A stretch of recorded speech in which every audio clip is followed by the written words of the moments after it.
Hola, soy Fabricio Mejía Madrid y esta es mi colaboración semanal para, sin embargo, que se llama ¿En qué creen Trump y Musk? La decisión de que la Agencia para el Control de la Inmigración y las Aduanas, ICE, hiciera redadas indiscriminadas en Los Ángeles, tiene que haber considerado que esa es la ciudad que más rápido se incendia cuando hay flagrantes injusticias. Así lo fue en los motines de Watts en 1965, o tras la absolución de los policías blancos que habían golpeado brutalmente a Rodney King en 1991, en el Black Lives Matter del 2013 y los disturbios tras el asesinato de George Floyd en 2020. No había manera de haber hecho un mal cálculo y pensar que los mexicanos en Los Ángeles no saldrían a marchar por miles. La decisión de Trump ha tenido distintas interpretaciones. Bernie Sanders, por ejemplo, el eterno opositor demócrata, dice que es la intentona de Trump de extender su poder hacia lo militar, blandiendo a la Guardia Nacional y a los marines como si California se tratara de un territorio invadido. Jon Stewart, en su programa de sátira política, se preguntó: antes de que estuviéramos hablando del tren de Aragua transformado en el Home Depot, ¿qué era de lo que estábamos hablando? Se refería, por supuesto, al dicho de Elon Musk, al renunciar a su cargo en la burocracia dorada de la Casa Blanca, aquel en el que implicó al presidente Trump en la red de pederastia del magnate suicidado en prisión, Jeffrey Epstein. Por su parte, algunos actores de Hollywood han visto en la decisión de atacar a los mexicanos en Los Ángeles como una puya contra todas las ciudades santuario, que son demócratas, en una especie de preparación para la elección en 4 años más. La propia secretaria de Seguridad Nacional, Kristi Noem, aprovechó el viaje para tensar las relaciones con México de la manera más petulante y morónica que se le ocurrió, confundiendo las convocatorias de la presidenta Sheinbaum en el Zócalo con un llamado a la insurrección de los angelinos. Creo que las cosas son más estúpidas de lo que parecen, porque solemos pensar en que los presidentes y las élites en los Estados Unidos son malévolas, con estrategias de largo plazo, donde no se sabe bien hacia dónde apuntan, sobre todo al principio. Pero tal como sucede con el tema de los aranceles, parece más bien una estrategia que obedece a simple propaganda de la ideología que sustenta esta élite empresarial que tomó el poder con la segunda llegada del Trump, ya elegido por Dios. De eso se trata esta columna, de lo que ideológicamente piensan Trump y los supermillonarios como Elon Musk, de gente como nosotros, y lo que esa ideología los lleva a perpetrar sin miramientos con la realidad. Lo primero que debo decir es que la idea me vino al leer los chats de las transmisiones en vivo de las protestas en Los Ángeles, Nueva York y Chicago. Había una mayoría diciendo el clásico de que se pongan a trabajar, que consigan un trabajo, a quienes justo estaban protestando para poder seguir trabajando en ese país. Había otros que decían que eran puros criminales, y una señora se preguntaba: no entiendo si quieren hacerse mexicanos o que California se les regrese a México. Se referían a la fotografía que justo Elon Musk había puesto en su red particular, X, de un hombre con una bandera mexicana delante de un coche en llamas. El comentario de Musk era: esto no debe permitirse. Es decir, azuzaba a los usuarios de derecha a escupir su xenofobia, racismo e ignorancia. Lo cierto es que fueron enormes manifestaciones pacíficas de ciudadanos con doble nacionalidad, no necesariamente sin papeles, exigiendo la salida de la Agencia de Inmigración de Los Ángeles contra uno de los 5, repito, 5 coches quemados en toda la jornada de ese día. Dejo 2 datos para acompañar la fotografía y los chats. Solo el 7% de los sin papeles en los Estados Unidos tiene antecedentes criminales.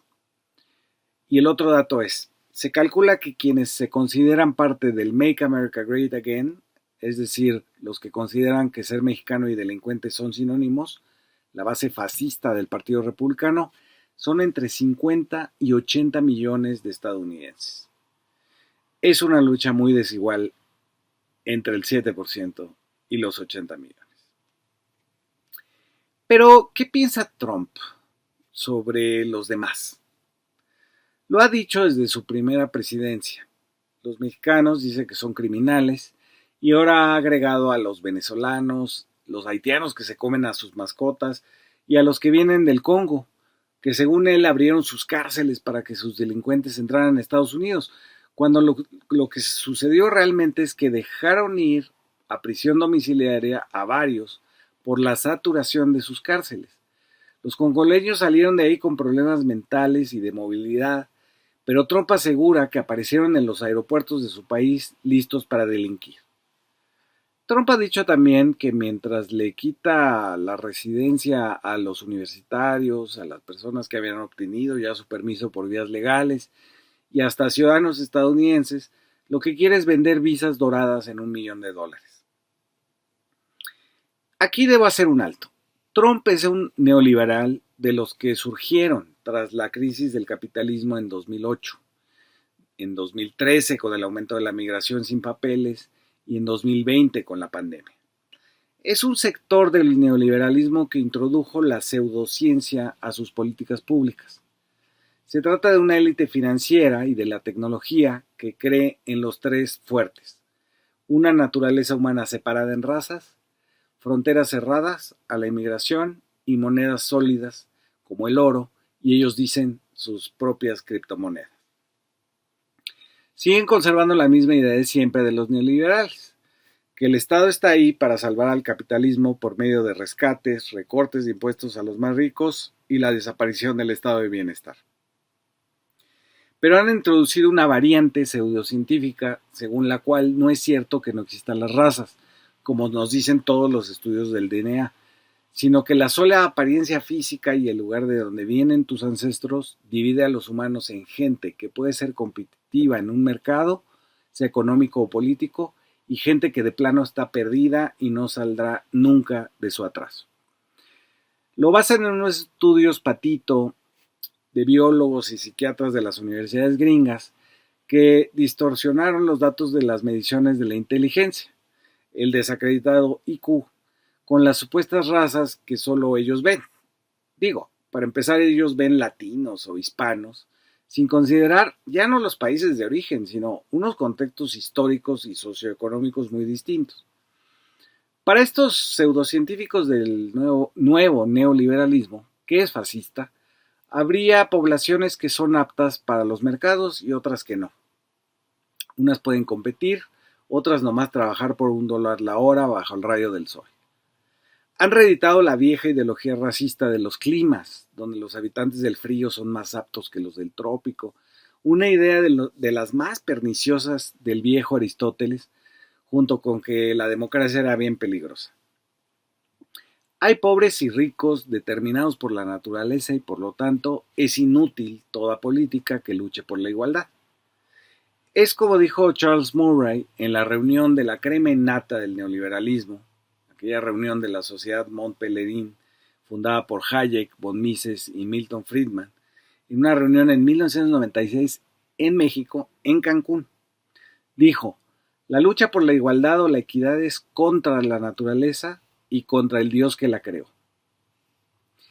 Se funda así esta tomadura de pelo llamada la etnoeconomía, cuya premisa es que existen unas razas hechas para triunfar en el mercado y otras para fracasar. Así, el Estado que rescata a las élites empresariales lo que está haciendo realmente es dejar de perder el tiempo en programas sociales para gente que está perdida de antemano por la genética y rescatar a los buenos. Eso es justo lo que cree Trump, junto con la base fascista del Partido Republicano, el MAGA, y no tiene consideración por los datos de lo que aportan los trabajadores mexicanos con o sin papeles, con doble o única nacionalidad a la economía de los Estados Unidos. No tiene tampoco consideraciones de orden moral al atacar a ciudadanos y despojarlos de sus derechos al ser detenidos solo por ser morenos o traer tatuajes. Para él está sirviendo a Dios si se deshace de ellos. Los únicos que importan son los que por naturaleza son millonarios, no los que trabajan para sobrevivir.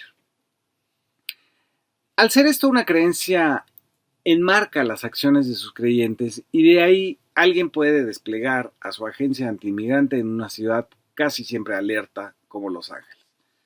Cree también que las visas deberían de ser otra mercancía más. Cree que los estados-nación no deberían de ser los establecidos por la Constitución para todos sus ciudadanos, sino solo para los que por genética pertenezcan a ellas. En el esquema de la etnoeconomía, los ricos establecen contratos con quienes quieran que sean sus vecinos. Solo la estabilidad de lo homogéneo es buena para hacer negocios y puede hacer que los mercados funcionen, como nos dicen los neoliberales que lo hacen. Así que se trata de multiplicar los apartheids, de mantener separadas a las supuestas razas y verlos prosperar en su homogeneidad e inmovilidad culturales. Pero a todo esto, ¿de qué hablan estos fascistas yanquis cuando hablan de cultura norteamericana? Es una ficción de que solo ellos son la civilización cristiana que portan en sus genes la libertad, que ya no es democrática, sino solo para quienes pueden ejercerla desde una corporación. Por eso le llaman etnoeconomía y no etnoestado. La élite que rodea a Trump, la de los tecnofascistas como Musk, Bezos, Zuckerberg, Peter Thiel, el de PayPal y los autores de criptomonedas, han creado además otro esperpento ideológico.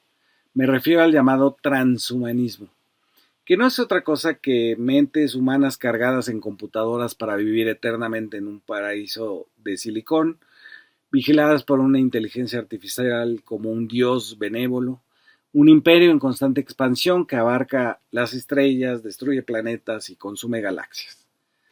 Elon Musk ha dicho que la lucha no es entre ricos y pobres, trabajadores y capitalistas, sino entre extincionistas y expansionistas. Es decir, los que demandamos que se tomen medidas globales para evitar la crisis climática y los que creen que debemos concentrarnos en irnos todos a Marte y que la tecnología resolverá cualquier problema humano, ambiental y político. El imperativo moral sería salvar a la humanidad y para ello acelerar el crecimiento de todo. El consumo de energía, de las tecnologías, las tierras raras, la sobreexplotación de los trabajadores y de las mujeres, porque se necesitarían 1 trillón de humanos para poblar la galaxia. No es broma, es un cálculo que han hecho Musk y sus tecnofascistas que hablan de ese futuro sobre el que no hay ningún adelanto científico para llevarlo a cabo, pero que sí les reporta bastantes contratos con la NASA y el Pentágono y pueden lanzar a una cantante en un vuelo espacial para promocionarse. El crecimiento ilimitado es una de las mentiras con las que Silicon Valley nos quiere convencer de la necesidad de que tengan cada vez más dinero. No existe tal cosa como un crecimiento exponencial que no se detenga jamás en un desplome. Si vemos cómo se reproducen las bacterias en una sopa, sabremos que llegan a un punto en que todas se mueren. Pero los tecnofascistas hablan de que la tecnología está en un desarrollo exponencial que provocará algo que ellos llaman la singularidad. Es decir, un momento que habían calculado para 2008 y que no llegó, y ahora están sobre el 2045, cuando toda la vida humana cambiará gracias a unas supercomputadoras de la inteligencia artificial. Es la ideología de la salvación por medio de la tecnología. Algo que Trump probó ya en sus recortes al gasto público, las detenciones de supuestos delincuentes que fueron embarcados a una cárcel en El Salvador de Bukele y con la consigna de obtener los datos biométricos de todo el planeta. Otro desarrollo falaz de estos tecnofascistas son las criptomonedas, que creen en la desregulación de los bancos centrales y los estados nacionales. En 2022, el consumo de energía mundial debido a la actividad de las criptomonedas se estimó en de 120.000 a 240.000 millones de kilovatios hora, más energía eléctrica de la que consume toda Australia en un año. La huella de carbono asociada a las criptomonedas es enorme, con emisiones de 140 millones de toneladas métricas de carbono al año, más que las emisiones anuales de Austria, Noruega y Portugal juntos. A cambio de esta contaminación ambiental, la economía obtiene un instrumento financiero no regulado y una vía segura de lavado de dinero. Tanto la patraña de que existe la ciencia para poder poblar Marte como las criptomonedas son una forma de distraernos con una utopía técnica para que no veamos el dineral que les estamos otorgando a todos estos rentistas de plataformas digitales solo por el hecho de sentarnos a usarlas. Unos hombres blancos y ricos que piensan que son superiores genéticamente, combinados con una creencia ciega en que todo problema social, político y ambiental se resuelve con más contratos para la industria tecnológica, eso es en lo que Trump y Musk creen. Y mientras los agentes de la migra se enfrentan a los protestantes mexicanos, las cuentas de los billonarios vuelven a crecer. Muchas gracias por escuchar.